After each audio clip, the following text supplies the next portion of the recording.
یہ جو تماشا عمران خان نے لگایا تھا، جو کارکردگی کا پیمانہ ان کا ہے نا، بدقسمتی سے ہمارا نہیں ہے. سوری، خوش قسمتی سے ہمارے نہیں. جتنے واقعات ہیں یہ جرائم ہیں، یہ کرائم ہیں، اور ظاہر ہے کہ کرائم کو آپ اس سے پہلے نہیں روک سکتے کہ یہ ہو ہی نہ. بدقسمتی کی بات ہے، ہمارے یہاں یہ 2-3 واقعات ایسے ہو گئے، لیکن یہ واقعات ہونے کے بعد اگر حکومت نے کوئی کارروائی نہ کی ہو تو پھر آپ حکومت کو مورد الزام ٹھہرا سکتے ہیں. ناظم جوکر مرڈر کیس میں ہمارا ایم پی اے جو ہے وہ خود جیل کے اندر ہے. ایک ایم این اے ہمارا مفرور ہے، اس کے اندر چالان میں اس کا نام ہے، دہشت گردی کی عدالت میں وہ کیس چلا گیا ہے. حکومت سندھ نے اس کے اندر بالکل مداخلت نہیں کی اور اس کو قانون کے مطابق جو ہے وہ ہینڈل کیا ہے. تو اگر حکومت اپنی ذمہ داری پوری کر رہی ہے تو میں سمجھتا ہوں کہ اتنا ہی حکومت کر سکتی ہے. باقی مقدمہ عدالتوں میں ہیں اور عدالتیں اس پہ فیصلہ کریں گی.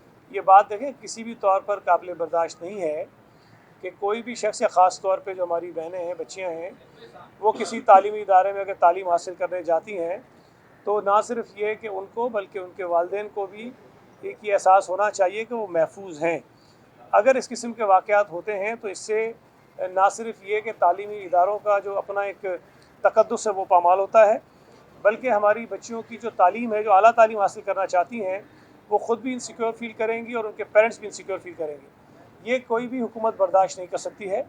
یہ چیزیں جو سامنے آئی ہیں اس پر سندھ حکومت بہت سنجیدگی کے ساتھ جو ہے وہ دیکھ رہی ہے اس کو، اور جو بھی شخص، میں آپ کو پھر کہہ رہا ہوں، جو بھی شخص اس پہ ذمہ دار ہوگا تو اس کو سزا ملے گی. اور اس ادارے کے بھی اگر کچھ لوگ جن کی کوتاہی یا کوئی نیگلیجنس ان کی نظر آئی تو ان کے خلاف بھی کارروائی اس پہ کی جائے گی، اور ہم نے آج بھی اس پہ ڈسکشن کیا ہے اور اس پر آپ کو جلدی کوئی کارروائی نظر آ جائے گی. لوکل گورنمنٹ میں جو فردر ڈیولپمنٹ ہوئی ہے وہ یہ ہے، ایک تو جماعت اسلامی کے ساتھ ہمارا ایک مذاکرات ہوئے، پھر کوئی انڈرسٹینڈنگ ہوئی، پی ایس پی کے ساتھ ایک انڈرسٹینڈنگ ہوئی، اور پھر اس کے بعد سپریم کورٹ کا ایک فیصلہ آ گیا ہے. سپریم کورٹ کے فیصلے کے آنے سے پہلے ہی ہم بہت ساری چیزیں ایسی کر چکے تھے جو سپریم کورٹ نے اپنے فیصلے میں کہی ہیں.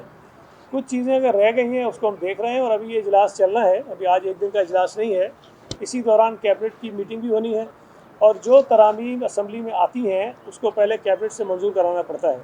تو اجلاس ختم ہونے سے پہلے انشاءاللہ تعالی ہماری کوشش ہوگی کہ کابینہ سے منظور کرا کے وہ ترامیم جو سپریم کورٹ کے فیصلے کی روشنی میں کرنی ہے، جو درکار ہیں، وہ ہم کریں گے. اور پھر اس میں ظاہر ہے کہ جب اسمبلی کے اندر بات ہوگی، میں تو پہلے دن سے کہتا تھا کہ اسمبلی فورم ہے جس پر بات کی جا سکتی ہے، جس پہ ترامیم جو ہے وہ تجاویز کی جا سکتی ہیں. وہ آئے گا تو اپوزیشن سے بھی ضرور بات کریں گے اور ان سے بھی مشاورت کر لیں گے. مجھے پتہ ہے جو ناصر حسین شاہ صاحب نے کہا، انہوں نے کہا کہ اگر 18ویں ترمیم کے مطلب جو اس میں مزید ترمیم آئین میں کر کے صوبوں کو مزید اختیارات دیے جا سکتے ہیں تو ہم اس کے لیے تیار ہیں. یہ کبھی نہیں کہا کہ جو اختیارات صوبوں کو ملے ہوئے ہیں اس میں کوئی کمی کرنے پر تیار ہے. اور میں نہیں سمجھتا کہ صرف یہ کسی ایک صوبے کی، ایک پارٹی کی بات ہے. اس وقت کوئی بھی صوبائی اسمبلی کسی صورت میں یہ برداشت نہیں کرے گی کہ جو اختیارات صوبوں کو 18 امینڈمنٹ کے بعد ملے ہیں وہ کسی طرح سے واپس ان سے چھین لیے جائیں. وہ ریورس اس کا ہو نہیں سکتا ہے، مزید اضافے کی بات ہو سکتی ہے.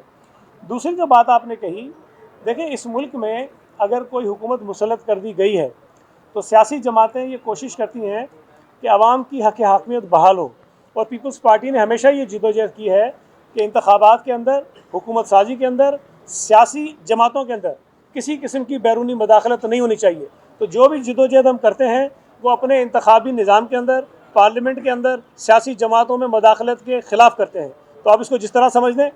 اب اگر وزیر داخلہ کامیاب وزیروں کی لسٹ میں آ جاتا ہے، باوجود اس کے کہ دہشت گردی کے واقعات بھی ہو رہے ہیں اور وزارت بھی تبدیل ہوتے ہوتے رہ گئی تھی، وزیر خارجہ چین کا کامیاب دورہ کر کے آ گئے ہیں، لیکن کہیں بیچارے فہرست میں ان کا ذکر نہیں ہے.